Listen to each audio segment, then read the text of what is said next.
Сосын бізде Құран оқиын десем, неғыла мен жұмыстамын бірдеңе деп сылтау көп қой бізде, бітпейді.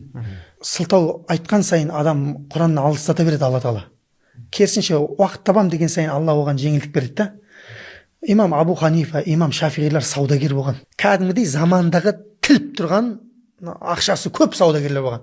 Өйткені шәкірттеріне шәкіртақыны өздері тарататын болған, ұстаз болып. Өзі сабақ береді, өзі шәкіртақы береді, стипендия береді. Қақтан келіп жатыр ана ақша. Имам Абу Ханифа да айта алады, мен уақытым жоқ сабақ беруге, Құран жаттауға.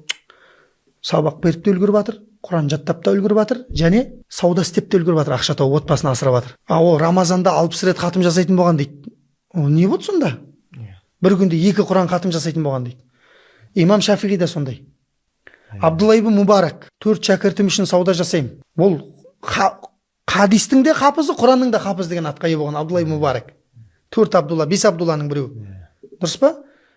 Жаңағыдай сылтаулардан қаша бермей айтайын деген мен сөздің арасында Құранды оқуға үйренуге тырысу керек.